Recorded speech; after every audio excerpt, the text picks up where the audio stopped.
So we'll start with the Mangalacharan. Om Namo Bhagavate Vasudevaya. Om Namo Bhagavate Vasudevaya. Om Namo Bhagavate Vasudevaya.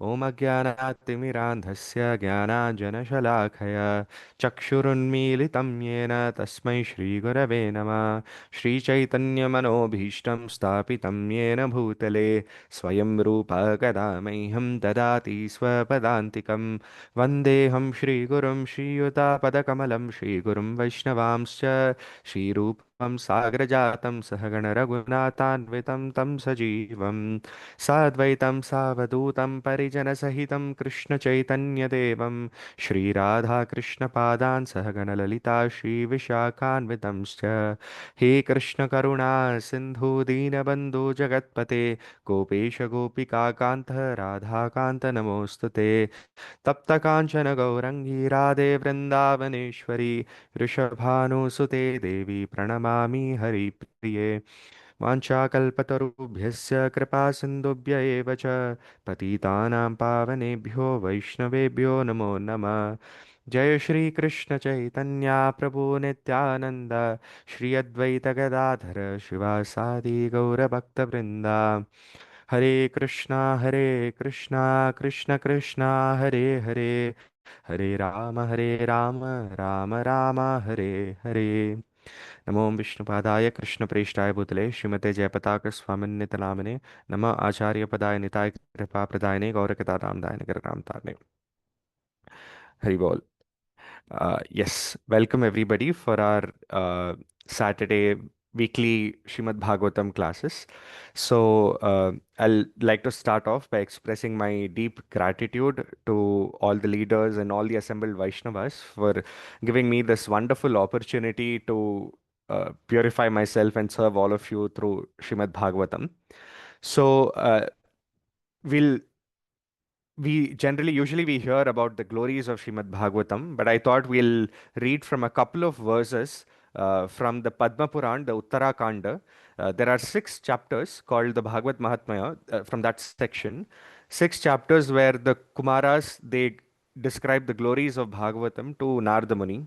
Out of that, there are a couple of references that I picked up just so that we appreciate and we understand the value of this activity that we are performing of hearing Shrimad Bhagavatam, right? So we're all grahastas, we're all seated in our homes. So being situated in our household life, when we study Bhagavatam on a daily basis, what is the benefit that we get? And the Kumaras explain, Katha Bhagavatasyapi Nityam Bhavati Yadgrihe Tadgraham Tirtharupam Hi Vasatam Papanashanam. So they mention Katha Bhagavatasyapi. In that house where Bhagavatam is happening, Bhavati Yadgrihe. In whichever house Bhagavatam is being studied, Bhagavatam is being spoken or discussed and heard, any house where this happens, and Nityam.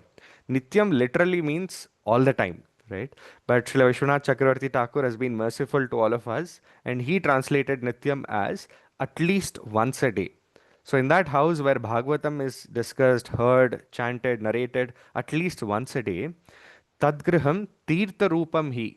That house becomes a Tirthasthan, because a Tirtha is a place or a Dham is a place where the Lord resides. And wherever Bhagavatam is discussed, Bhagavatam is heard, the Lord personally resides there. So that house becomes non-different from a Tirthasthala. And Vasatam Papanashanam. And all the souls, all the jivas residing in that house, all their sins are destroyed, papanasham. It's completely eradicated, right? So this is the power, this is the purificatory nature of discussing Bhagavatam. And specifically we are in the fourth canto of Srimad Bhagavatam, where we are reading how these great personalities are performing amazing yajnas. So we saw Prithu Maharaj, he performed 99 yajnas and he was going to perform the 100th one, but Indra interrupted. So Prithu Maharaj does the Ashwamedha yajna. Before him, we saw how Daksha performed the grand Vajapayi yajna, where he called all the Devi Devatas and then he ended up offending Lord Shiva. But such a huge, massive yajna he had done, Vajapayi yajna, right? So we are seeing these personalities who are performing these yajnas, right? But this section of Padma Puran, it explains Ashwamedha Sahasrani Vajapaya Shatani Cha Shuka Shastra Katayascha Kalam Nahanti Shodashi. So it mentions Ashwamedha Sahasrani, not 100. If 100 Ashwamedha yajnas are done, a jiva attains the enough piety to become Indra. That is why when Prithu Maharaj reached 99, Indra became so insecure, right? But here it is mentioned Ashwamedha Sahasrani. If a jiva performs thousands of Ashwamedha yajnas and Vajapeya Shatanisha, if somebody does hundreds of Vajapeya yajna, which Daksha Prajapati did, but even then, Kalamni Hanti Shodashi, it is not equal to 1/16th the benefit that one will get by Shuka Shastra Kata Yascha. By hearing, by reading, by chanting this Shuka Shastra, the scripture that manifested from the lotus mouth of Shukadev Goswami, which is Srimad Bhagavatam. This just studying Srimad Bhagavatam is far more beneficial than all the yajnas put together. Anyway, in Kali Yuga, these yajnas are banned. They are not prescribed. They are offensive. It is offensive to do that because of lack of purity. But even in the previous ages, if somebody did all those yajnas, far more beneficial than that is to study Srimad Bhagavatam, hear Srimad Bhagavatam, which we all have the wonderful opportunity to do today, right? So, with that mood of gratitude, we'll jump into our discussion for today. So, we are studying from the fourth canto of Srimad Bhagavatam. We saw how in the first 7 chapters we saw the pastime of Lord Shiva, Sati, Daksha. Then the next 5 chapters, till from chapter 8 to 12, we saw about the glorious life of Dhruva Maharaj, his determination, his devotion. Then later we saw the lives of Anga Maharaj, then the life of Vena, and then finally Prithu Maharaj, his life, his activities, and all of that. And in the lineage of Prithu Maharaj, there was a king called Prachina Barahi. Now, this Prachina Barahi, he had 10 sons called Prachetas. And just before these sons could take up the responsibility of the kingdom, responsibility of household life, Prachinabari sent these 10 Prachetas to the forest to perform austerities and to become ready. So when the Prachetas went to the forest, they found a nice water reservoir, a nice lake, and they started performing their austerities there.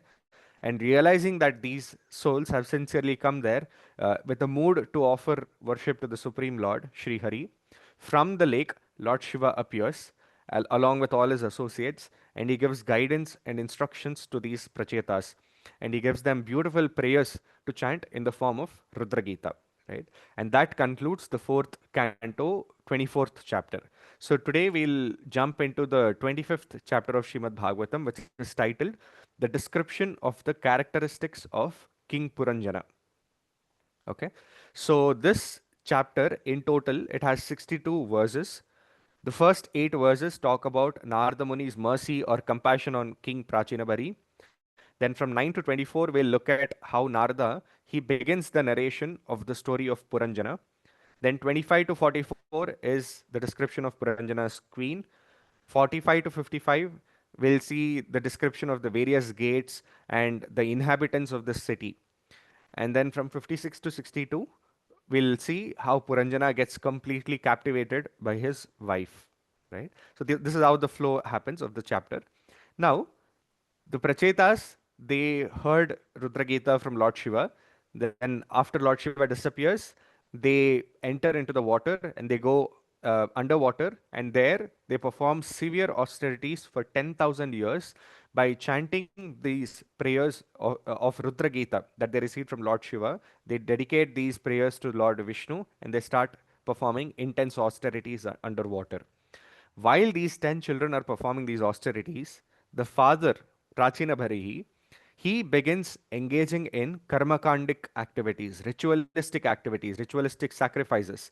So one after the other, repeatedly he's performing these sacrifices for pleasure, for material benefits, for getting enjoyment and all of that prosperity. And he even sacrificed a lot of animals in all of these sacrifices that he was performing, right? They're all not prescribed as such. So these sacrifices, they have a certain purpose and they have limitations. Sacrifices are meant for, just two things. First, the prosperity of all the citizens. That is why Raja Rishis, they perform yajnas and sacrifices.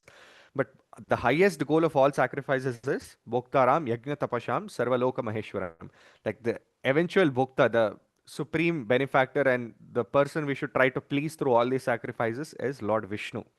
But when these purposes are forgotten and somebody is helplessly attracted or addicted to these uh, sacrifices, these ritualistic, karma kandic ritualistic ways, right?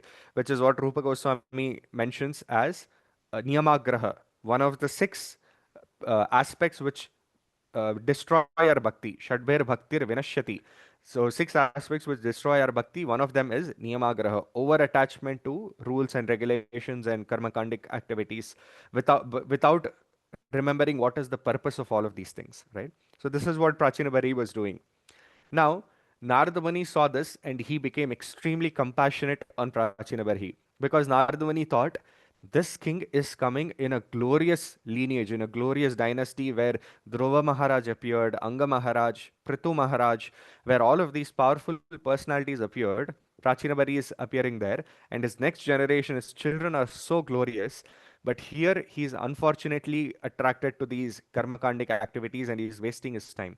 So Narada Muni became compassionate. He goes to the king and he asks him, "O king, why are you doing all these karmakandic activities and these sacrifices?" Right? Generally, the goal of every conditioned soul in this material world is to avoid suffering and to enjoy in this world, right? But Narada Muni says, by performing these karmakandic activities, you cannot achieve both. Neither can you achieve enjoyment, neither can you escape sufferings.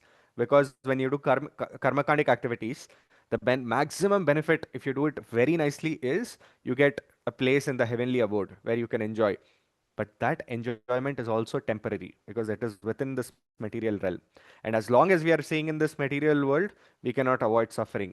So neither can we avoid suffering, neither can we enjoy indefinitely. So why are you wasting your time in all this? And then Prachinabari, very interestingly, although he was very deep in this addiction of karmakandic rituals, unlike other conditioned souls, Prachinabarhi did not try to defend himself or justify himself.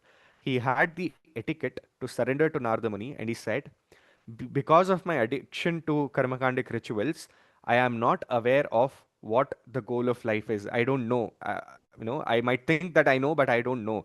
But because you have mercifully come here, you please enlighten me and you please guide me. What is the goal of my life? And how should I live my life so that I work towards that goal? And then Narada Muni begins, explaining to Prachinabari that you know uh, the intelligence of grahamedis, people who are extremely attached to household activities, extremely attached to taking care of the house, taking care of the kingdom, if in this case he was a king. So people who are attached to just taking care of husband, wife, children, completely engrossed in these things, Narada Muni says they can never understand the ultimate goal of life and they keep wandering in this material existence. So here Narada Muni is not condemning or criticizing household life.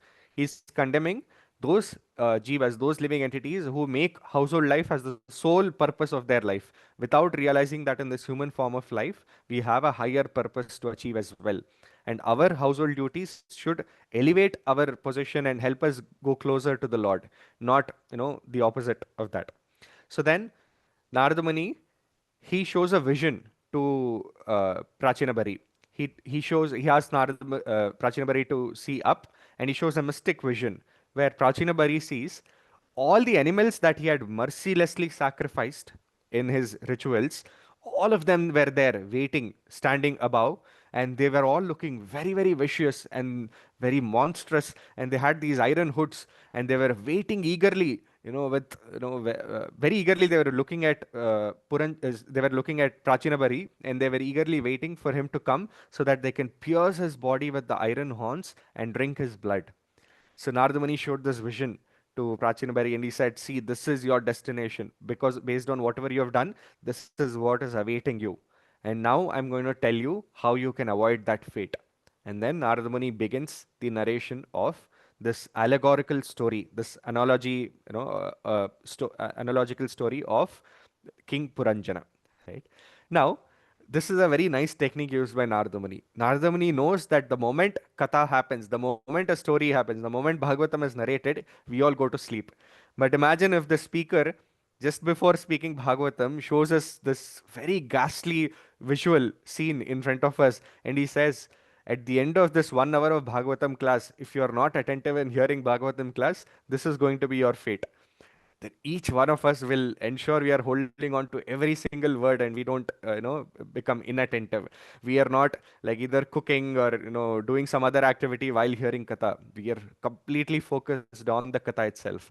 So Narada Muni uses this wonderful technique of speaking Bhagavatam and ensuring that the relevance is established, right? The importance is established.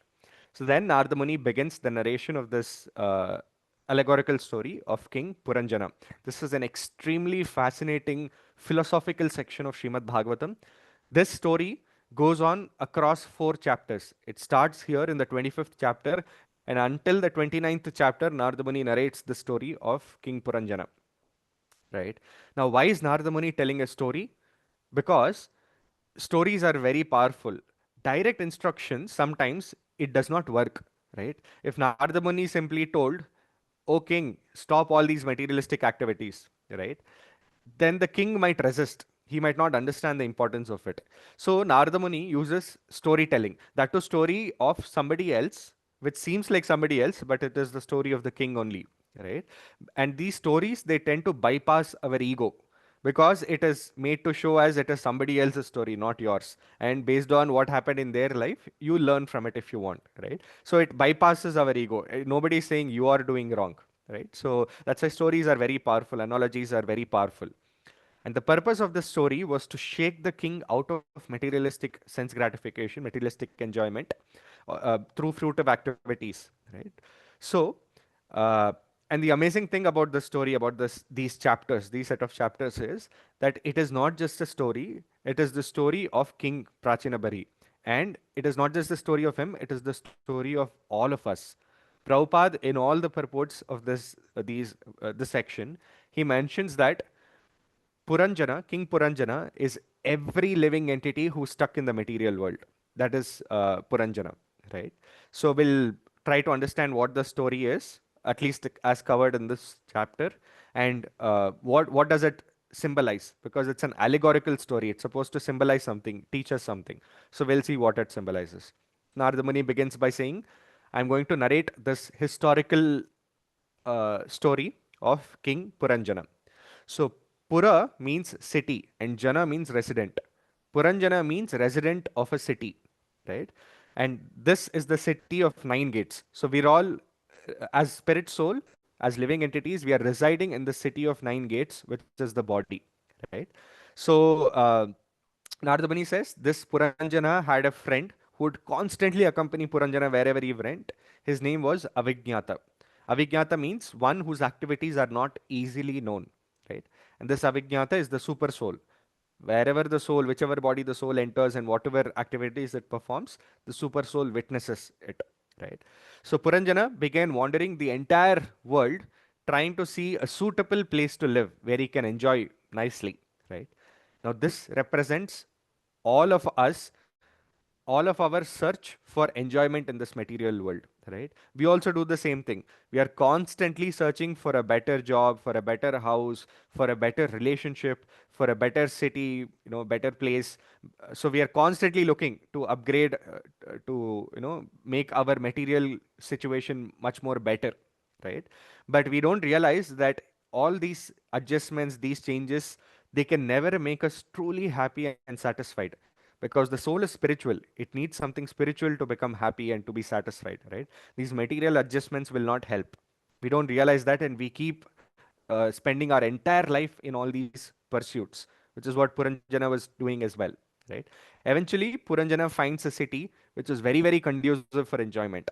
This was the city of 9 gates. It was extremely attractive. It had gardens, lakes, parks, buildings, all of these beautiful things, right? Now, this city of 9 gates, it represents our body. And the nine gates are two eyes, two ears, two nostrils, our mouth, and the genitals. Two genitals. So all of this represents the nine gates. Krishna even refers to the city of nine gates in the Bhagavad Gita. He says, Navadvare Pure Dehi. The living entity is residing in the city of nine gates. But the unfortunate irony is, imagine if somebody stays in a rented house and after staying there for quite some time, 10, 20, 30 years, they start believing, I am the house. Not that this is my house, they begin to think I am the house, right? So that is very absurd, very illogical. But unfortunately, this is the reality of most of us in this material world. We stay in this body, but we misidentify ourselves as the body itself, right? And that is the first instruction or the first understanding of spiritual knowledge. Spiritual means at the platform of the soul, spirit soul, not in the platform of the body, right? So this city is explained from the 14th verse to the 19th verse. Now, while wandering in the city, Puranjana meets a very beautiful young woman. She's extremely attractive, and her name is Puranjani, right? Now, this Puranjani was surrounded by 10 servants. Each servant had, unlimited wives, and this whole city was guarded by a five-headed snake with five hoods. Now, the king immediately became attracted to this lady, and he starts going towards her and he starts interacting with her. But now let's try to understand what these things symbolizes. So that lady, Puranjani. So we saw Puranjana as the living entity, city of nine gates is the body. Now this beautiful woman, Puranjani, she represents intelligence.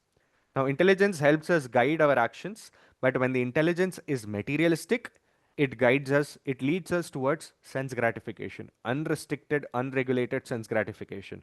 And Puranjani represents that material intelligence.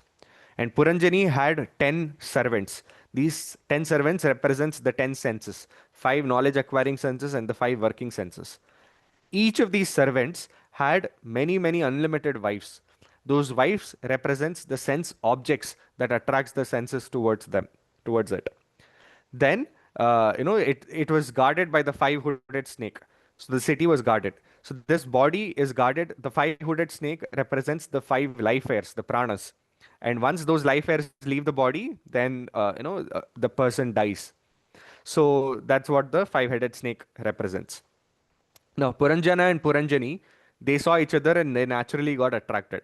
So, where a conditioned soul and material intelligence, they are spontaneously attracted towards each other, right? And then Puranjana inquires Puranjani, who are you? Why are you here? Who are all these servants? What are you doing here? He starts inquiring about it. So, this represents the inquisitive nature of a soul. A soul is ideally supposed to do atato brahma jignasa. When they get this beautiful body, human body, right? They're supposed to do atato brahma jignasa, inquire about the Lord. But unfortunately, because of our material intelligence, we end up doing atato indriya tripti jignasa. We start inquiring about sense gratification. What is this? How can I enjoy this? Where is this coming from? We start doing that, right? So Puranjana did that. And Puranjani, she responds and Puranjana says, are you Lakshmi? Are you Parvati? Are you Saraswati? You're so beautiful. You are supposed to be holding a lotus in your hand. Did you throw the lotus somewhere? Right? But then he says, no, but I see that your feet are touching the ground. So maybe you're not all these eternal consorts of, the personalities, great personalities. But if you are somebody from this place, you are staying here, I see that you are very anxious to find a husband. Can we both marry each other? In this way, he puts this proposal to Puranjani. Puranjani also is attracted towards Puranjana. She says, I don't know why I'm here. I don't know who these people are or anything. I just know that they are here to protect me. Right? This is the nature of material intelligence. It never tries to question who are we, why did we come here, what is the source of everything we see around us. Never. It just feels protected by the material desires and material sense gratification. It feels that is the source of enjoyment and that is the source of protection, right? But unfortunately, it doesn't realize that these things lead us into further entanglement, right? So then Puranjana and Puranjani, they agree, they get married to each other, and they stay together in that city. They enjoy for 100 years. Right? And then Narada Muni explains the 9 gates, how Puranjana used to go into each of those 9 gates with different personalities, different friends, and what all activities he used to do. That is mentioned in the remainder of this chapter. Right? And then in the next chapter, 26, we'll see how King Puranjana goes to the forest and his queen becomes angry. Puranjana goes to hunt in the forest. And then all of those things also, when he goes to hunt, what he does, all of those symbolizes different natures, different attributes of the conditioned soul, right? So this is the beginning of the story of Puranjana. And as we discussed, this is our story. But Bhagavatam is giving us an opportunity by making us aware of the story through compassionate acharyas, compassionate preachers like Narada Muni. We have an opportunity to change the ending, to not continue with the same ending, to not get trapped in this city of 9 gates in this material world, but to understand what the goal of life is and to go back home, back to Godhead. So we have that wonderful opportunity, right? And but this opportunity is given to us through compassionate souls like Narada Muni. Here, Narada Muni had no mandate whatsoever. It's not like Narada Muni's Bhaktivriksha leader told Narada Muni, you go to this place and start preaching. And Narada Muni was bound by that instruction. Nothing. Nobody told Narada Muni, right? So preaching in its core is an act of compassion. Preaching doesn't mean, people like me, we just theoretically read something, we come here, we vomit whatever we know or we heard, right? But that's not the real essence of preaching. Preaching is not just sitting on a Vyasasan and delivering a lecture. Preaching means to uplift a suffering conditioned soul from the material existence, to make them feel that, realize that I need to come out of this existence and turn towards Krishna. And anybody who's enabling others, inspiring others to do that, they are preachers. Even if they don't speak philosophy, through their actions, through their words, if they can nudge other living entities towards the Lord, that is also preaching, right? But we need compassionate souls in our life to help us turn towards God. That is why in the Chaitanya Charitamrita it is mentioned, Krishna Bhakti Janma Mula Hoya Sadhu Sangha, Krishna Prema Janme Tenho Punaha Mukhyanga. It is mentioned Krishna Bhakti Janma Mula. The root of Krishna Bhakti to appear in our life is Sadhu Sangha. And Krishna Prema Janme Teno. Even after Krishna Prema is achieved, after the perfection is achieved, Punaha Mukhyanga. The Sadhu Sangha, this association of elevated Vaishnavas, it remains to be the most important limb of our spiritual life, right? So just like Narada Muni came to Puranjana, there have been many, many powerful acharyas who came in this world to uplift us, to inspire all of us, to educate us, to take us closer to the Lord. And out of all of them, there's a very special acharya who came, and he had his life and his pastimes, his contributions are monumental. They're relevant even today. This is Shripad Ramanujacharya. And this Monday, on 23rd March, it marks the appearance day of Sripad Ramanujacharya. He had appeared in 1017 AD, and on his 1000th anniversary in Hyderabad, we had the Statue of Equality that was opened. Right? Why Statue of Equality?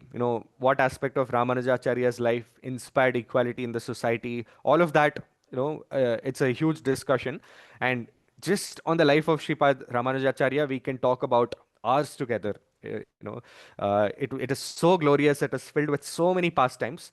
But I thought today we'll focus on very specific aspect of Ramanujacharya's contributions. We'll first try to put his appearance and his life in context of the broader theistic evolution that happened, right? How the society moved from atheism, moved from being away to the Lord to coming closer to the Lord. How that evolution happened, who were the personalities who had major revolutions, who created major revolutions in this theistic evolution, and in that, where does Ramanujacharya sit?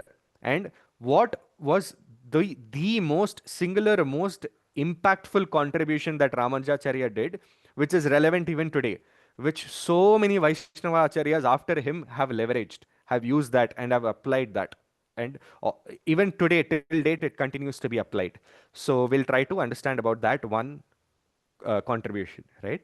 So now we'll first begin with the evolution, right? The evolution of theism in this world. So we know that after Krishna disappeared, after he went back to the spiritual world, Kali Yuga began. And then Parikshit Maharaj was ruling this material world. But then Shringi cursed Parikshit Maharaj. We know that episode. In an undue manner, unjust manner, Shringi misused his Brahmanical powers, because of which, because of Shringi's mistake towards a Paramahamsa like Parikshit Maharaj, all the Brahmanas, they lost their Brahmanical powers. They started losing their Brahmanical powers. And now Brahmanas started to imitate Brahmanical qualities because they did not have it naturally. They started imitating, and they started coming up with very cruel social norms just to maintain their supremacy, maintain their position, right? And Brahmanas are considered to be the head of the society. They are the intelligent class. If they themselves are misled and they themselves are corrupted, there's no hope for the rest of the society. So many people started giving up Sanatan Dharma and taking up other forms of religion, right?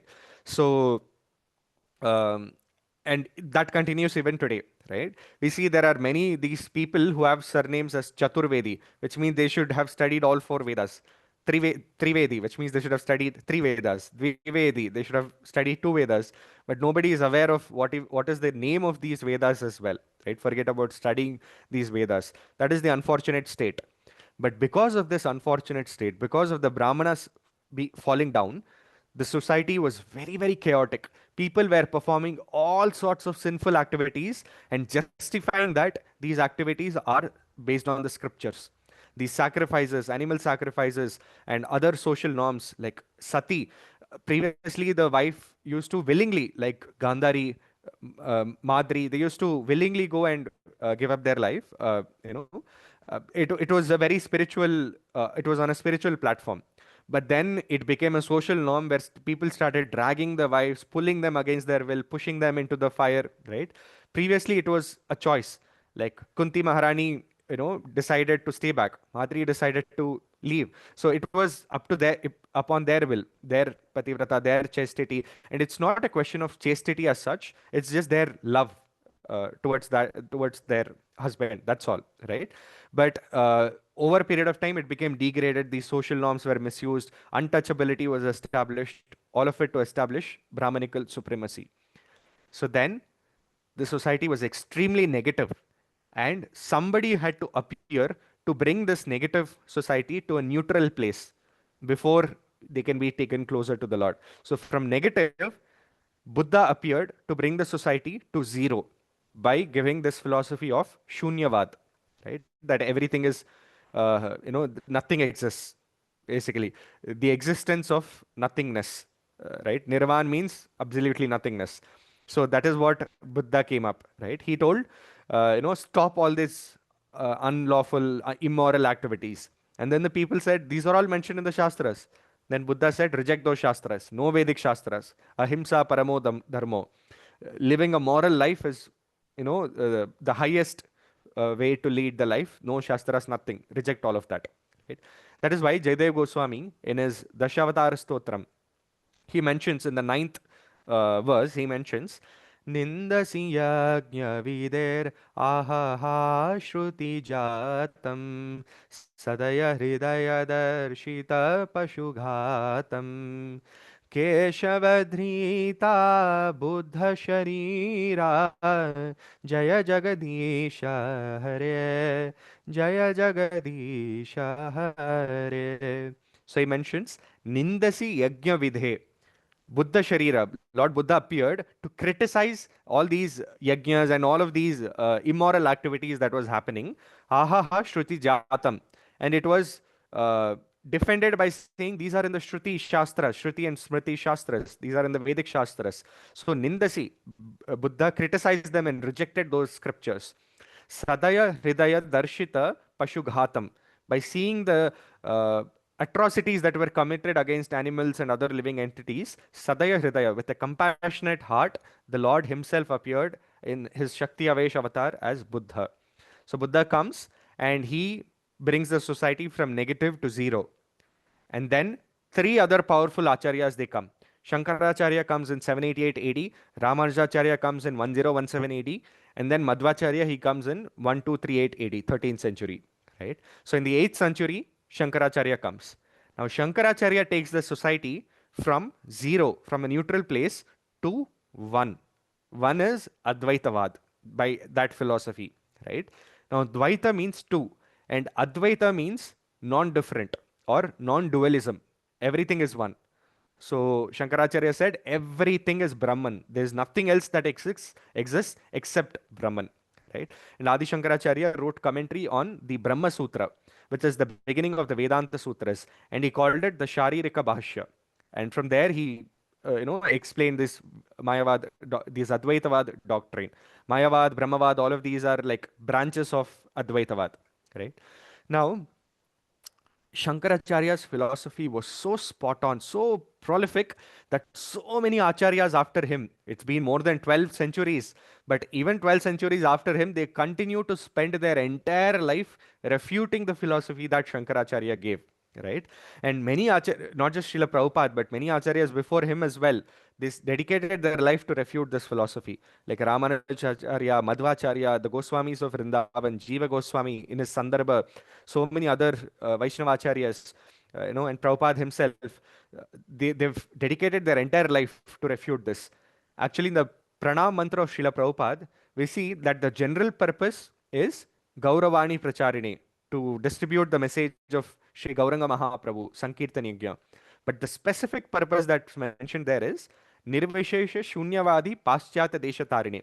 This Nirvishesha, Nirakara, Advaitavad, and Shunyavadi that was established by Buddha, Paschatya Desha Tarine, to deliver the Western societies from the danger of impersonalism. Uh, that was one of the mission statements. That was one of the goals of Srila Prabhupada. And we can see in his lectures and his books, every platform, every opportunity that Srila Prabhupada got, he speaks about this. He speaks against Mayavad. Many of his purports, sometimes where it's even not related to impersonalism, Prabhupada speaks about it to educate the people and to help them come out of this philosophy, right? So we can understand how powerful this philosophy is. We should never make the mistake of undermining this philosophy, right? Underplaying it, thinking it's okay. Sometimes we tend to be confident. Like at least me, I heard these one or two analogies that if there's a light bulb, the light comes from the bulb. Bulb doesn't come from the light. So formless comes from the form, right? So which means Brahmajyoti should come from a person. Person cannot come from Brahmajyoti. So all these analogies, one or two analogies we hear and we think, oh, now I have understood Mayavad philosophy, we have understood Advaitavad, and I can refute it very easily. But this is not true. If it was so easy, why would so many acharyas spend their entire life writing so many literary works, sandarbhas and bhashyams and all of these things trying to refute this philosophy, right? There are certain institutions which follow half-baked versions of Advaitavad, and they are very easy to refute. Through simple logic, we can refute them. But in its truest, purest form, as given by Sripad Adi Shankaracharya, it is very, very difficult to refute this philosophy because it makes sense for this material world. It is perfectly ideal for this material world, this Advaitavad philosophy. And there's this saying that if somebody is throwing stones at a tree, it is only because that tree has mangoes. If the tree has some bitter berries or some thorns or something like that, nobody will stand there and waste their time throwing stones at the tree, right?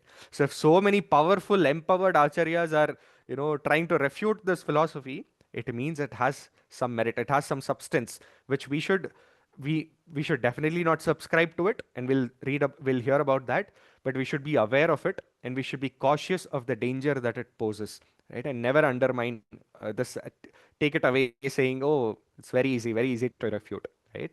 And that is why Mayavad philosophy or Advaitavad is called as the final snare of Maya, right? Why is it called the final snare, final attack of Maya? Because when we become illusioned, when we come into this material world, become indulged, engrossed in sense gratification and materialist activities. But through the Purusharthas, Dharma, Artha, Kama, Moksha, gradually we realize that sense gratification, there's nothing in this. And we become renounced and we move towards moksha after Kama, right? It's a gradual process. It happens. But even if somebody is ready, they have reached the platform where they're able to give up the sense gratification, then Maya puts this final test where it says, instead of worshipping God, why don't you become God? Right? And we all came into this material world because we wanted to be Ishwaras. We wanted to be the Lord. We thought, why only, the Lord should be enjoyer? We also want to enjoy. That is why we came here. Now, if there's a philosophy which justifies all the Shastras, actually say that we can become God, we are God, then that there's nothing like that, right? We become very easily attracted to it. That's why there are so many people who get attracted to this Advaitavad philosophy, because it's very, very natural. It feels very natural to the false ego, right?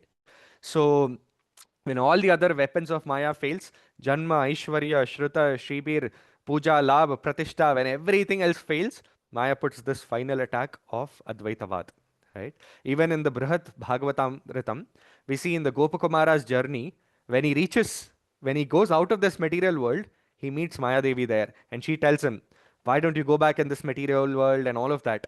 And he says, no, I don't want to do that. And she says, why don't you stay here? This is so nice, Brahma Jyoti. And he says, no, I don't want this also. And then she guides them towards Krishna, right? So that's the last attack of Maya. And to present this brilliant philosophical system, one of the most brilliant acharyas that this world has ever seen had to appear, which was Sripad Adi Shankaracharya. In just 32 years, he completely removed Buddhism away, right? From at least from this country, from wherever he traveled. So in the Padma Puran, the Uttarakhand, 6th uh, canto, 236th chapter, 7th verse, it reveals the identity of Shankaracharya. There it is mentioned, Mayavadam Asat Shastram Prachanam Bhaudanam Uchyate Mayeva Vihitam Devi Kalau Brahmana Murtina. So Shankaracharya is telling, actually Lord Shiva is telling to Mother Parvati that Mayavadam Asat Shastram, this wicked doctrine, this wrong philosophy of Mayavad philosophy, Prachanam Bhaudam Uchyate, which is like covered, disguised Buddhism, not direct Buddhism, but disguised Buddhism. Mayevam Vihitam Devi. I will personally go to propagate this philosophy. Kalau Brahmana Murtina. And I'll go in Kali Yuga in the disguise of a Brahmana, in the body of a Brahmana, right? Lord Shiva is telling this to Mother Parvati. And there are so many references across different Puranas, Skanda Puran, and so many other Puranas, where it is mentioned that Lord Vishnu gave this service to Lord Shiva, that those you have to do a filtering process. Those who have given up material enjoyment but still want to be God, you should give a philosophy that will lure them away, so that only the purest of the pure soul who want to attain me and serve me, they can come to me. So Lord Shiva does this service by coming as Shankaracharya. We'll just try to understand this Mayavad philosophy very briefly, right? So obviously the main doctrine of Mayavad philosophy is it is everything is one, and that is Brahman. And that Brahman is unchangeable, because change means imperfection. So Brahman doesn't change. Brahman is pure, Brahman is perfect, Brahman is, absolute. And then how does Mayavad philosophy look at different aspects? Like we know Bhagavad Gita talks about Jiva, Paramatma, Prakriti, and all of these things, right? How does Mayavad philosophy look at these things? Mayavad philosophy, again, like I mentioned, it's very, very elaborate, very powerful. We are just trying to understand the basics of it. So then we can see what Ramacharya did and how that contradicted this, right?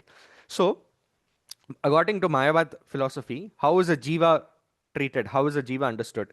The metaphor given is Gatakaksha. Gatakaksha means a pot or a jar which has some water. So if we go to the ocean, take some water from the ocean with a pot, the water inside the pot is different from the water in the ocean because it's not in the same place. This is inside a pot and it's little, it's small. But to think that the water inside the pot is not the same as the water in the ocean, that is illusion, right? That's also illusion, because it's the same water that we picked up, right? And that is what the Mayavadis mention, that this jar, this pot, it is called Upadi. Upadi means a limiting agent, right? So this body, anything that has a body, anything that has a form to it is an Upadi. It is like a pot. Inside the pot is the pure, that water represents Brahman. And the source of that Brahman is the unlimited ocean water. From there, a small source, it becomes covered through this Upadi, through this limiting agent, right? And these Upadis are their form of avidya, ignorance, right? Which makes us think that the water inside the pot is different from the water in the ocean. So Shankaracharya, he actually never talks about merging. Merging is a Mayavad philosophy. But in Advaitavad, he mentions that like even to merge, you need something, you need two different things which merge into one. Shankaracharya says there is only one, there is no two, nothing else, right? So it's more about the pot breaks, the upadhi breaks, the limiting agent breaks when jiva through their sadhana attains perfection, the pot breaks and they become part of the unlimited Brahman. That's it, right? There's no merging concept there as such. So now that is how a jiva is perceived, right? They are also Lord, they are just contained in this upadhi. Now, second, how is the material world perceived? Here, the metaphor given is the rope and the snake. This is a famous metaphor used in Bhagavatam as well. But the original metaphor given in the Advaita philosophy is that a person comes out one morning out of his house and he sees there's a snake. And he loudly shouts, "Snake, snake," and he runs back into the house and closes his door. But later he realizes it's not a snake, it is just a rope, right? So then what Shankaracharya said through this analogy is that there was never a snake, it was just a rope. The idea that it is a snake was superimposed on the rope because of our ignorant mind, right? Similarly, in this material world, similarly, we think that the water inside the pot is different from the water, the source of all the water, Brahman, because of our ignorance, because of our avidya, right? Because of the superimposition of our mind, we treat temporary manifestations of Brahman as the reality, right? But they are all illusions. Brahma Satya, Jagat Mithya. Only Brahman is real, the whole world is illusion. Everything that we see and anything that has a form is illusion, even if that is Lord, right? That is their philosophy. Then now comes the very, very offensive, very little difficult to digest part. How does Advaitavad philosophy treat Ishvara? We saw how it treats Prakriti, how it treats Jiva. Now, how does it treat Ishvara? It says Ishvara is just an enlightened Jiva who has a very, very big pot. That pot covers the entire material world, entire Maya, entire ignorance is covered, right? So the water inside that pot is huge, but still it has a pot. It still has an upadhi, right? Just that the upadhi is so big that we cannot access it. So they mention, Advaitavad philosophy says that the Lord is all knowing, the Lord is all powerful, the Lord is supreme, the Lord is worshipable. All of those things are true. But that is because it is covered by the entirety of Maya, right? And the outcome of our worship towards the Lord should be that one day we should get to that stage as well. And eventually we should bypass that stage and we should break that upadhi also, right? Because the Lord has a form, they say Lord is also illusion. And we should break that and go above that and become formless, right? So all their Bhagavad Gita translations, all of those things will be directed towards the same thing, right? That we have to use worship towards Lord to become God ourselves, right? And then bypass God himself and become one with Brahman, right? Become Brahman ourselves. So that is the unfortunate and very offensive sort of philosophy. And then how do they treat the scriptures, Shastras, right? Shankaracharya mentioned Brahman has no attributes whatsoever, no qualities, no attributes, right? Because any type of attribution means there is duality. If we say, Shankapani is a painter, it means Shankapani should exist and painter should exist. Only then we can attribute painting to Shankapani, right? So which means two different things should exist, but that is duality. So dualities cannot exist in Brahman. So Shankaracharya said no attributes to the Lord whatsoever. He's attributeless. But then Shastras, whenever they use language, there are attributes in language. You cannot speak words without attributes. Shastras say Brahman is Satchidananda, right? Or Satchidananda Vigraha, that is the Lord, right? But when you say Lord is full of knowledge, Lord is eternal, Lord is blissful, all of these are attributes, qualities assigned to the Lord. Then how does Shankaracharya see? If Lord is attribute less, Lord has no attributes, Brahman has no attributes, but all the Shastras, words, language, they give attributes, then how do they see this? They see Shastras also as avijna. Shastras are also illusion. Shabda Praman, words are also illusion, but they are very, very important. Why? We should study the Shastras, gain this knowledge so that we come out, we reach a stage of realization where we surpass all words, all thoughts, all actions, everything we surpass, and we reach a state of pure realization, right? And the analogy given is, when we have to cross a huge river, we take a big boat, we cross the river, but after we cross the river, we leave the boat and we continue walking, we do our work, right? Similarly, the Shastras are compared to the boat. You use the boat to cross over this ignorance, material existence, but once you cross over, you leave the boat there and you continue ahead. Don't hold on to it, right? That's how. So the deities are utilized to become God. Shastras are utilized to become God. Everything are means for me to become God. That's all. So you can imagine what is the mood of their worship, what is the mood of their surrender, right? We know that scriptures, like Mahaprabhu himself, forget about liberated personalities. Krishna himself, every day used to go to Gadadhar Pandit and hear Srimad Bhagavatam, Dhruva Maharaj's pastimes, Prahlad Maharaj's pastimes. So scriptures are supposed to be relished eternally, but unfortunately, that's not the doctrine of Mayavad philosophy, right?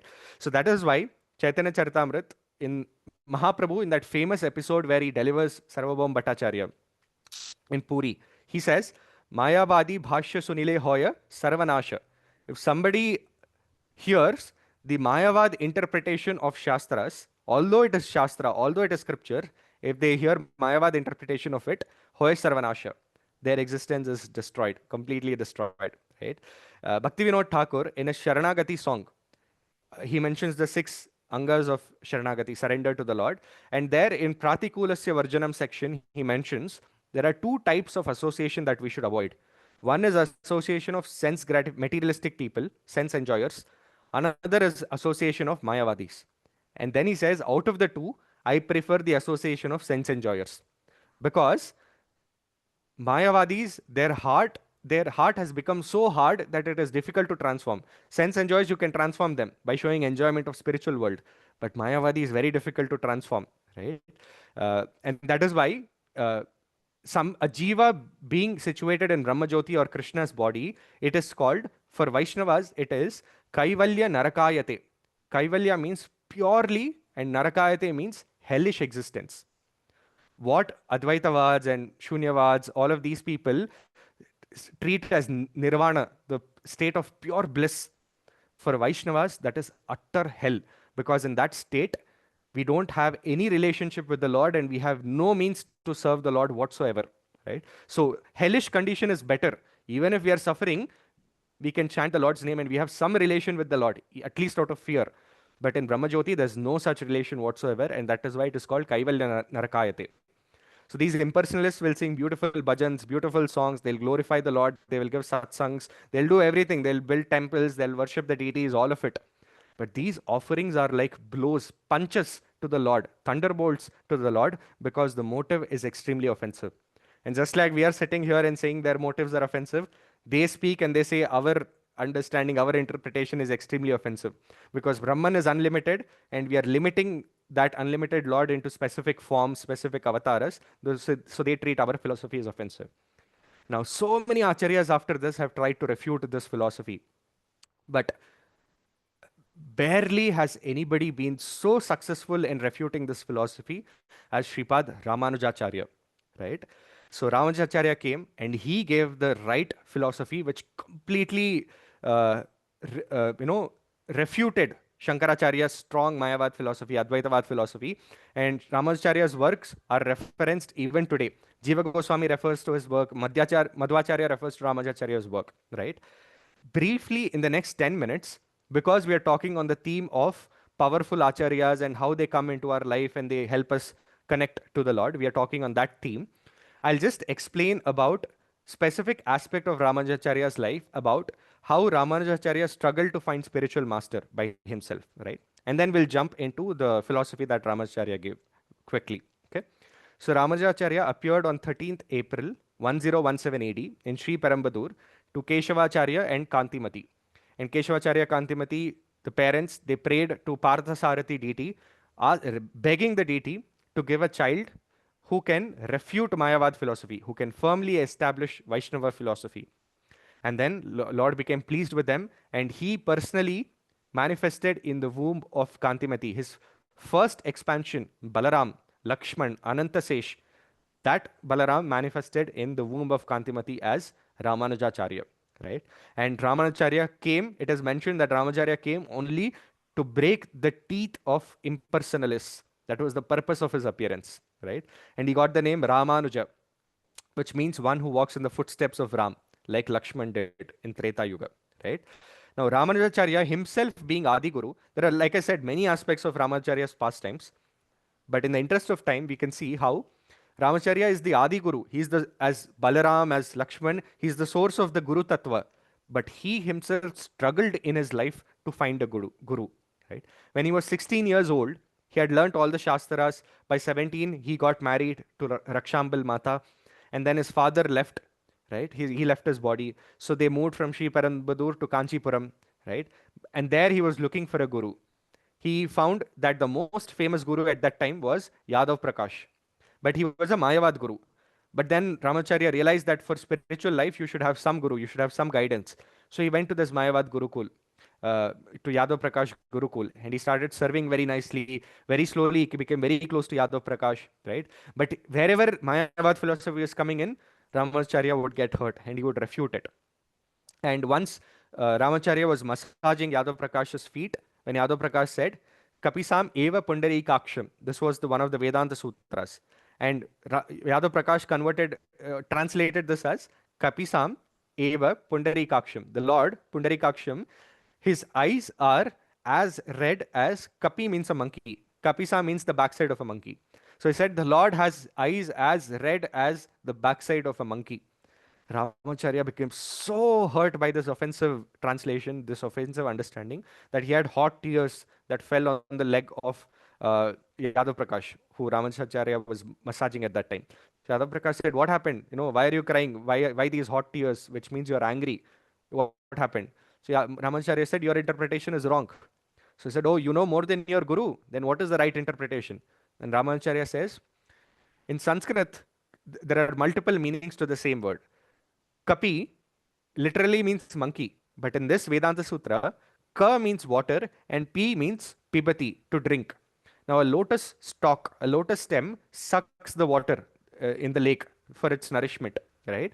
And that is why the Lord's eyes are compared as beautiful, the shape of the Lord's eyes, the color of the Lord's eyes, all of these are compared to a lotus, right? It's so beautiful, so soft, so pleasing as a lotus. That's the real interpretation.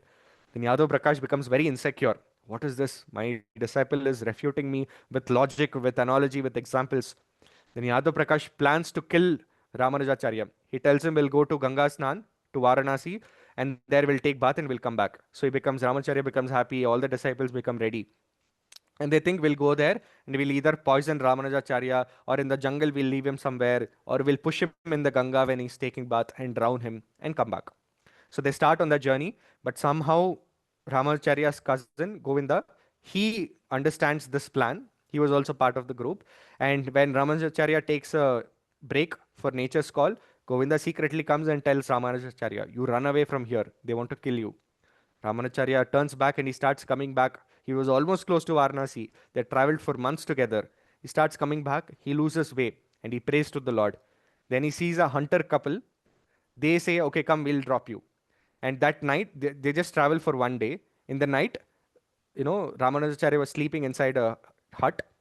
And then he hears this lady, the wife, telling the hunter that I'm very thirsty, give me some water. And the hunter says, tomorrow, it's very dark, tomorrow morning there's a lake here, I'll give you water from there. Next day morning, Ramacharya wakes up, he doesn't see the hunter couple. Then he thinks, okay, maybe they've gone near the lake. He goes to the water body and he doesn't see anybody there.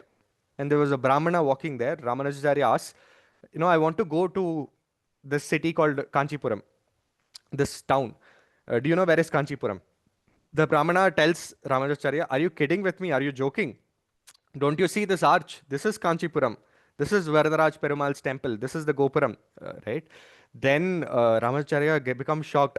While going, I took 1 month to walk. While coming in just one day, how did I come? Then he realizes this hunter couple was actually Lakshmi Narayan, right? And he starts crying like a child, saying, thank you so much for helping me, right? Then he stays in Kanchipuram. Now he realizes he cannot go to Yadav Prakash. Yadav Prakash is a Mayavad guru. Then he goes to Kanchipurna, right, who was serving Varadaraj personally, and he was talking with the deity. And he goes and he tells him, "You please become my guru." Kanchipurna says, "I am not a Brahmana. I have not studied Shastras. I'm a Shudra. I serve the Lord. If you want, I can give you service, but I cannot give you initiation. I cannot become your guru." Then Ramacharya says, "Fine, I'll become your servant. Tell me what to do." Kanchipurna, he gives the service of bringing pots of water from the Kalyani to the temple for the Abhishek of Varadaraj Perumal. He gives this service to Ramanujacharya, and Ramanujacharya, in spite of being Anantasesh, in spite of being Balaram, Lakshmana, who has performed Herculean services to the Lord, he accepts this menial service, and for years together he does this menial service, waiting when will Guru come in my life. Then finally, he doesn't find any guru. If Ramanujacharya has any questions, he asks Kanchipurna. Kanchipurna will ask Varadaraj. Varadaraj, the Lord, will answer to Kanchipurna. Kanchipurna will tell it to Ramanujacharya. This is how it was happening.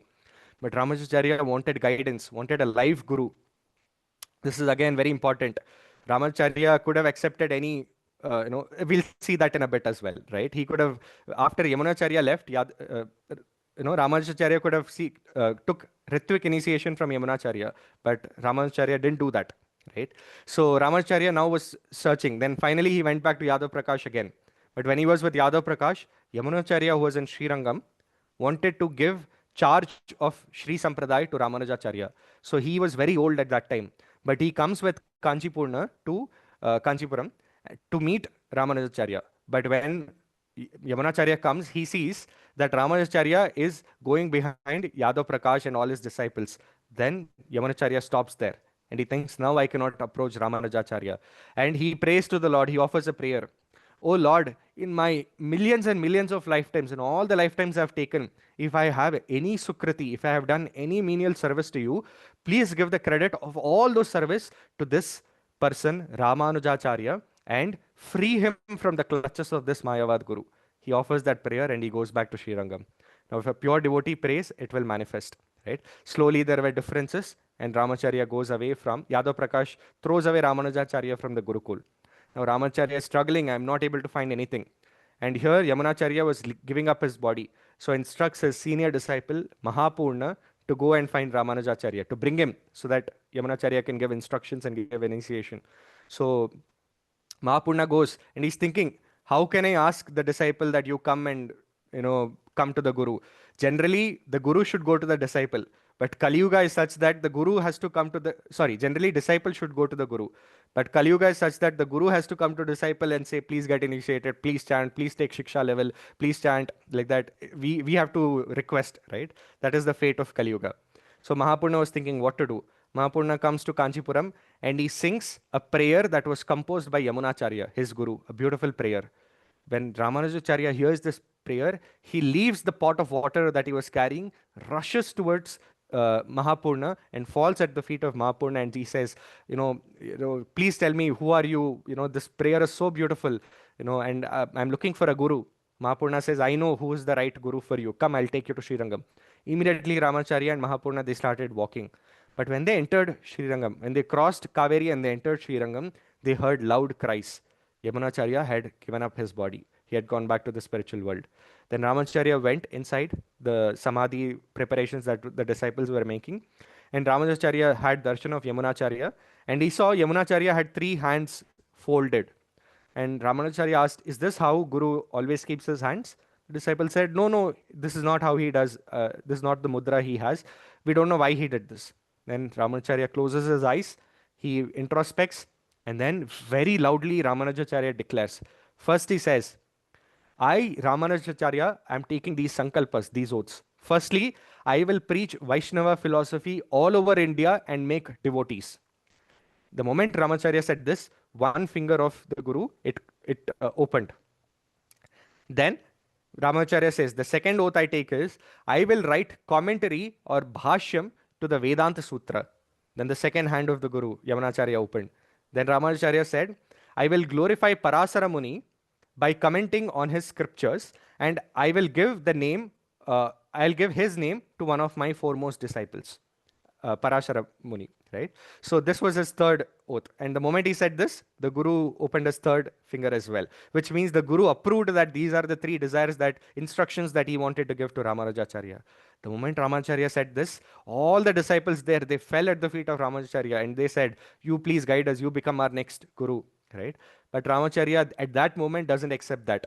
He goes back to Kanchipuram, continues his Grahastha life, but then his wife offends, first she offends Kanchi Purna, and then Ramacharya becomes very agitated. He goes to Mahapurna and he takes initiation from Mahapurna on the road. He meets Mahapurna on the road and he says, you give me initiation. Mahapurna says, you come to the temple, Varadaraj temple, I'll give you in front of the deities. Ramacharya says, no. In material world, even a step, every step there is danger. Next step, what happens, we don't know. This moment, I have the opportunity to take Diksha from you, give me Diksha. And he takes Diksha from Mahapurna. Before that, he goes 17 times to Goshti Purna, and Goshti Purna doesn't give. And 18th time, Goshti Purna gives the mantra, but Ramacharya goes and gives the mantra to everybody else. Then Goshti Purna understands the elevated mindset of Ramacharya, and Goshti Purna says, I am fit to become your disciple. I cannot be your guru. So Goshti Purna also doesn't give initiation. Finally, he gets it from Mahapurna, right? And again, like I mentioned, Ramacharya could have taken initiation from Yamunacharya's photo, but he didn't do that. He found a live guru, he found Mahapurna and he took initiation from him, right? And then in this way, Ramacharya kept struggling. And then his wife offends Mahapurna as well.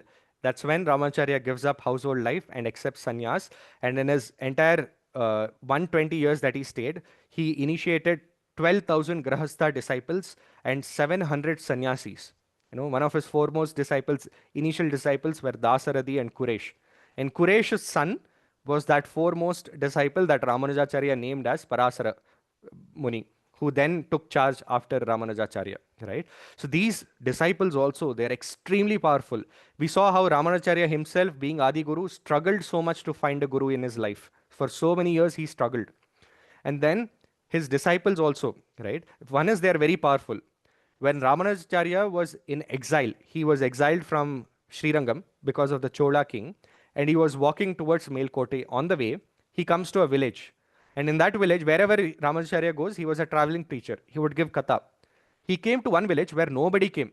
And Ramacharya was surprised. Wherever he went, there were crowds of people. But in this village, not one person is coming. He asked the disciples, what happened? Disciples said, nobody is interested in philosophy and spiritual knowledge in this village. Ramanujacharya said, no problem. You find a stream, the river, wherever the water is flowing, stream of water, the common water reservoir, which the whole village uses. You find that water reservoir and you go put your feet in that water and you come back. So disciple said, what is this? So they went, the disciple went, he put his feet in the water and he came back. Next day, when Ramacharya began giving the class, that whole area was filled with people eagerly waiting to hear. The disciples were shocked. They asked, what is this?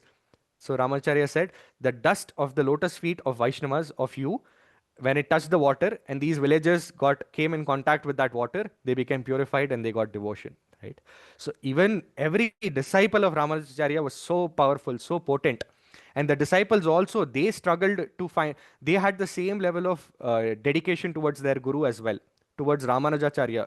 They broke all norms, all regulations just to serve their guru, right? Govinda was the servant of Ramanujacharya, one of the personal servants.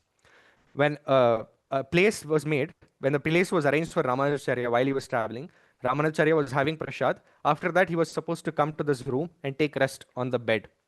Govinda made the bed very nicely, and then he slept on the bed. And the organizers were like, oh my God, what are you doing? Why are you sleeping on this?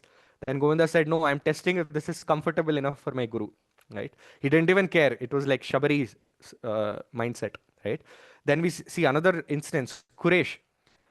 He was again a personal assistant. He assisted Ramanujacharya in his travels. When Ramanujacharya reached one place, he asked Kuresh, unpack my bag and give me my deities. And Ramacharya saw Kuresh removed the zip of the bag, he unpacked it, and he removed the deities, and then he removed Ramanujacharya's padukas. It was placed along with the deities and along with the Shaligram Shilas. Ramanujacharya became furious and he asked, what is this? Kuresh said, what is the mistake? I don't see a mistake in this, because this bag is the place for worshipable paraphernalia. your deities are worshipable for you and your padukas are worshipable for me. For me, it is non-different from the deities. So I don't see any difference. Then Ramacharya smiled, but he explained, don't do this, right? Then again, sorry, I'll come to the philosophy part in a bit, right after this. When Ramacharya was in his exile and he was coming towards Melkote, they come to a house, right, where an old lady was staying. And Ramacharya tells his disciples, this seems like a Vaishnava house. Why don't you go and see inside if we can get some prasad to eat? But if it's not Vaishnava house, if it's not offered, then I don't want it. We'll continue. So the disciples go and they ask, meet the old lady. And they say, how are you cooking? How are you offering? Because you have tilak and all of those. This looks like a Vaishnava house, but you're staying alone. What is happening? So the lady says, I am an insignificant disciple of Ramanujacharya, and he had initiated me, but I never got the chance to get his association ever in my life. So only in the initiation time I saw him. Never after that I had any association of him. So I got this paduka by the mercy of his disciples. So I am keeping this paduka on the altar. That's all. No other vigraha, only the paduka. And whatever food I prepare, I offer to this paduka and I honor it. The disciples became very happy. They go to Ramanujacharya and they say, see, this lady is doing this. Right? Ramanujacharya, smiles, he becomes happy. Then he goes, he gives darshan, he gives mercy to this old lady. The old lady is extremely happy. And then he instructs her, don't you eat, all of you eat. He tells the old lady, you can eat. And he tells the disciple, you can eat the prasad offered to my padukas, but I cannot eat. So you offer it to my Shaligram Shilas and you give me, and I will honor that prasadam, right? So even his disciples had so much Guru Nishta, right? So this shows the value of Guru in our life, right? But now we come to the counter argument that we mentioned, which Ramanujacharya firmly established to counter Sripad Adi Shankaracharya's Advaita philosophy. So this philosophy that Ramanujacharya gave, out of many, many works that he gave, was from the commentary of the Brahma Sutras, right? This was the second oath that he had taken to his guru, Yamunacharya, that I'll write bhashyams, I'll write commentaries. So Ramanujacharya, he wrote commentary to the Brahma Sutra, and in the first chapter of the Brahma Sutra, called the Jigyasa Adhikarana. So in that chapter, he wrote the commentary which is called as Shri Bhashyam, right? Now this, in Shri Bhashyam, the first chapter of this Brahma Sutra, there are these 7 points. It is called the 7 great untenables. Untenables means illogical, questions which defy the logic, questions which say that the previous logic is impossible, right? It is called Saptavidi Anupapatti, right? So Ramacharya gave this 7 great untenables, Saptavidi Anupapatti. Now again, these 7 untenables can be described for hours together. Even an entire lifetime we read about it, we might not understand. And Jiva Goswami, in his Sandarbhas, he uses these untenables. Madhvacharya, in his refutation of Mayavad philosophy, he uses this Saptavidi Anupapatti, right? So it's very difficult for us to understand in 5-10 minutes, but still we'll simplify it, extremely simplified version of this. These 7 untenables we'll try to understand and see how it refutes Shankaracharya's philosophy that we previously heard, right? So the first one is Anirvachaniya Anupapatti. Adi Shankaracharya said Brahman is Anirvachaniya. He doesn't have an attribute, so he cannot be described with words. That is what Shankaracharya said. But here, Anirvachaniya Anupapatti means the question, the objection regarding the indescribable nature of Brahman, the nature that Brahman doesn't have attributes, the question regarding that. So Ramacharya said, words, language have words, and words are the primary content of the Shastras. Now, if Shankaracharya is saying Shastra is illusion, because it has words, it has attributes and all of that, but Shankaracharya firmly established the Shastras as the means for liberation. That was his contribution. Buddha said no Shastra. Shankaracharya firmly established the authority of Shastra, right? Now, if Shankaracharya says Shastra is the authority, but Shastra is also the illusion, and Shastra is also a form of ignorance, then how is liberation possible? Because ignorance cannot lead us to liberation, right? How can this knowledge lead us to liberation, right? So that was Anirvachaniya Anupapatti. Then the second was Swarupa Anupapatti, objection regarding the nature or definition of ignorance, avidya, right? Then Ramanujacharya, he mentions this rope snake metaphor, right? For a person to look at a snake, to look at a rope, and misunderstand it as a snake and get frightened. For that, there should be some similarity of attributes between the rope and the snake, right? A person doesn't see a rope and say, "Oh my God, a dog," or "Oh my God, a lion," right? He says, "Oh my God, a snake," which means the rope should have some attributes, the snake should have some attributes, and they should be similar enough to be misunderstood. This is Swarupa Anupapatti, objection regarding the nature or definition of avidya, of ignorance, right? So he said there should be two different things and there should be attributes for both of them for it to be misunderstood. The third thing he says is Pramana Anupapatti, which means there should be proof, there should be praman that both exist. There should be a rope also, there should be a snake also. Otherwise, you cannot misunderstand one thing for the other, right? So then he says Brahma Satya Jagat Mithya. It doesn't mean that uh, Brahman is real and this world is an illusion. So the rope is not the illusion.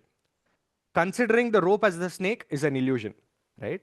If we see a rope and we say this is a snake, that is illusion. But if we see a rope and they say the rope doesn't exist, rope is an illusion, that is not true. The rope is existing, right?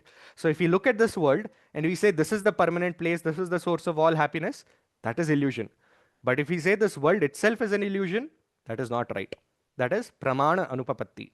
And then he says, fourth one is ashraya anupapatti. So here the question that Ramacharya raises is, what is the ashraya for Maya? Where is Maya located? Who is in Maya?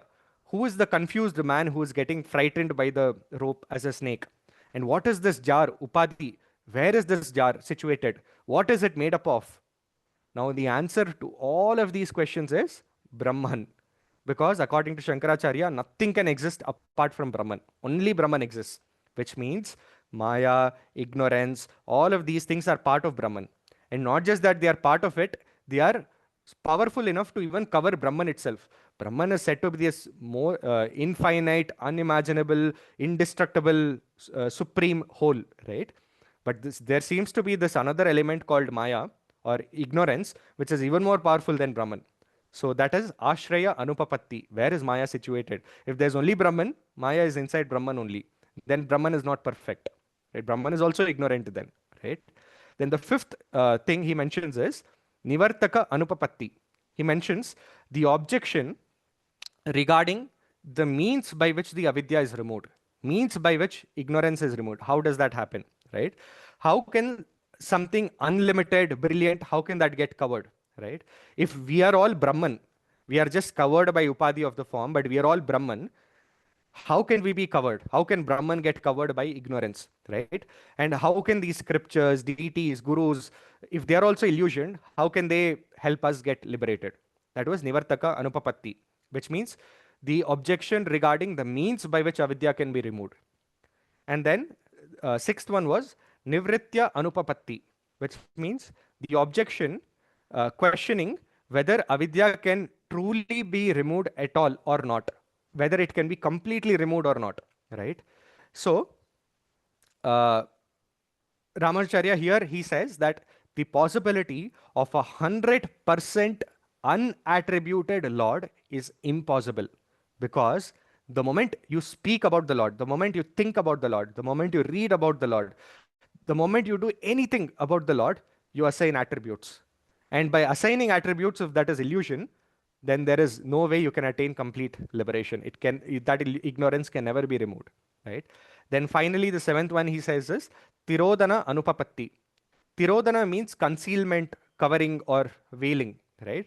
Again, he mentions that how can something that is inherently unconscious, Maya or ignorance is unconscious, but Brahman is the supreme consciousness.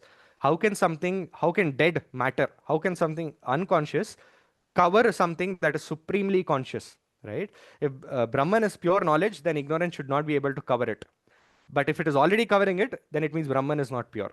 Right? So that was the seventh untenable. Right? So in this way, Ramanujacharya gave these 7 logical questions, which till date the Advaitavads have no answer to. It has not been refuted till date. And Madhvacharya, later we know, Madhvacharya comes. So again, summarizing the evolution of theism. First, it was negative in the beginning of Kali Yuga. Then Buddha came, he made it zero, neutral, through Shunyavad. Then Adi Shankaracharya came, he made it one through Advaitavad. He established the importance of scriptures again.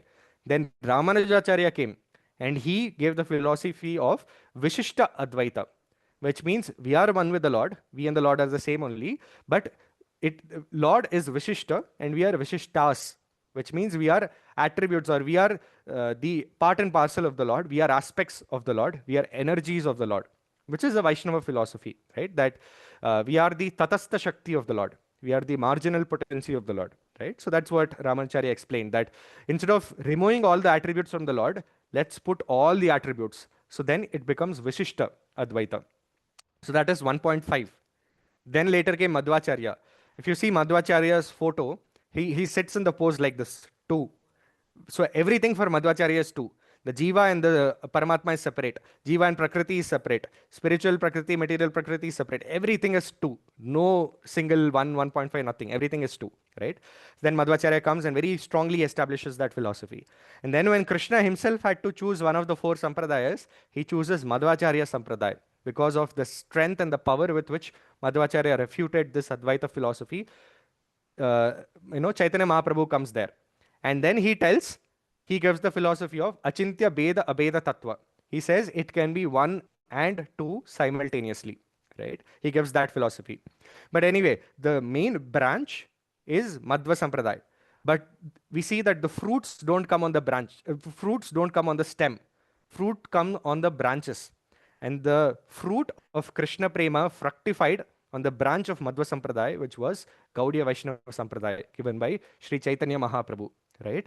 And now we can imagine that, we see the state of Prachinabari and how he was so illusioned, and then compassionate, out of compassion, Narada Muni comes and he uplifts him, right? Now, but if we see our state, and if we see all these philosophies and all these powerful acharyas, and if we see Adi Guru himself, Sripad Ramanujacharya, when he came so long in his life, he struggled to find a guru. Then we realize the real meaning of the verse, Brahmanda Brahmite Kona Bhagyavana Jiva, Guru Krishna Prasade Paya Bhakti Lata Bija. That it is extremely rare to find a bona fide spiritual master, and that too a spiritual master in the bona fide sampradaya, in the right sampradaya, and that too giving pure Krishna consciousness, giving the benefit of Krishna prema, not even mukti, not even liberation, giving Golokera Premadana, Sri Harinama Sankirtana, giving Harinam Sankirtan, which can give us entry into Goloka Vrindavan, right? So we are so fortunate. So many millions of lifetimes we would have wasted as Karamis, as Gyanis, as Advaitavadis, Mayavadis, Brahmavadis, Shunyavadi, atheists. So many lifetimes we would have wasted, human form of lives. Finally, we have got this wonderful opportunity. We have got the ripest of the ripest of the ripest spiritual essence in this lifetime. And if we waste this opportunity, we don't know if we'll get a human form of life again in the next 10,000 years, right? And even if we get a human form of life, maybe we might have some physical imperfections, some mental inabilities. We might not have a supportive family. We might have financial issues. We might have so many things that will take us away from the Lord. But this moment, today, right now, we have this opportunity, and we have the mercy of compassionate acharyas like Srila Prabhupada, and all his disciples who are giving so much mercy upon us, like Narada Muni gave to Prachinabari. If we can sincerely, with an open mind, open heart, accept these instructions and imbibe these instructions into our life, very easily we can perfect our lives and go back home, back to Godhead. So I'll stop here. Extremely sorry for the going over time, but I'll stop here. Thank you so much. Hare Krishna.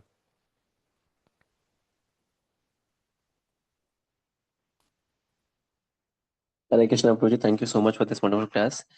Just one query, Prabhuji. So Madhvacharya was in the disciplic succession of Ramanujacharya, or how he was associated? Yeah. Ramanujacharya came in the Sri Sampradaya, whereas Madhvacharya came in the Brahma Sampradaya. So Madhvacharya Okay. comes in the lineage of Brahma. And Is that clear? in the chronology also he would come later than Yeah, Ramanujacharya. correct. Later. Ramanujacharya came in the 11th century and Madhvacharya came in the 13th century. Thank you, Prabhuji. Thank you. Yeah. Thank you, bro. Okay. Uh, Prabhuji, one more query. In yes, the bro. whole context, the way you explained about Brahman, Brahmanas getting polluted, then Buddha, then Sankaracharya, in that aspect, how do we see Christianity and Islam coming to this world? Yeah, yeah. Christianity and Islam are also covered forms of Advaitavad only. They also believed in the impersonal nature of the Lord. They don't promote or propagate deity worship and all of those things, right? They believe Lord is formless. If you go to a church or if you go to a mosque, they might show you a light or they might show you some stone covered with a cloth, and they say, you just have to worship the formless, right? So they're all impersonal only. They're not personal in any form. But the question is, why did they come? And the understanding is again very, very similar. Like, why did Buddha come? Because that was the need of the hour at that state.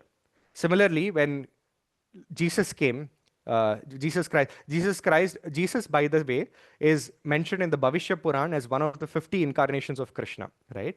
So when Jesus came, the society was so bad. If you see the 10 commandments that Jesus had to give, some of them are like, thou shall not kill. Imagine if you're having to tell somebody that don't kill, what is the state there, right? Thou shall treat your neighbors as thyself. Treat your neighbors as yourself, love them. If all these are like common etiquettes, right? If these etiquettes are having to be said as commandments of the Shastras, you can imagine how degraded the time society there would have been. And for saying these moral principles only, Jesus got crucified and all of that, right? But that was necessary to bring them from whichever platform they are to one step above. From there, directly, if you talk about Krishna Prema, it's impossible to understand. So that's why Jesus had to come. Even prophet, for that sake, right? In the Middle East and all of those, in their culture, they used to kill humans and eat each other. So then the prophet came and he said, don't kill humans, kill anything else that is on four legs. And in that region, the goats were more common. So then they started killing goats and offering it as a sacrifice. So all of these, the Lord comes in different times with different philosophy as different personalities to elevate the jivas from whichever state they are to the next level possible, right? Because it's like if there's a second standard student and we go into that classroom of second standard children and we start speaking about trigonometry, calculus, and all of that, it won't make sense to them. We have to first tell them basic addition, subtraction, all of that, and slowly uplift them. But then once it comes gradually, that is why Bhagavad Gita is so prominent. In Bhagavad Gita, Krishna says, Raja Vidya, Raja Guhyam, Pavitram, Idam Uttamam. He says, this is the topmost knowledge, this is the king of all knowledge, and there is nothing higher to understand or to attain than this. Out of all the knowledge that I have ever given in any avatar, in any philosophy, any form, this knowledge is the topmost. So, yeah, does that help, Prabhu, It does, understanding the bro. Thank you context? so Yeah. much. Yeah, yeah. Thank you, Pradeep. Okay, thank you.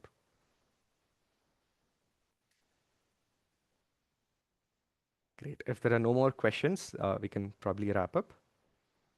Yeah, thank you very much, Prabhu, for the wonderful session with lot of philosophical points. We can just imagine without preparation, you can deliver such a wonderful session. So, if nobody's having any questions, so maybe Premdat Prabhu, we have any announcements to make, Prabhu? Yes, bro. So tomorrow we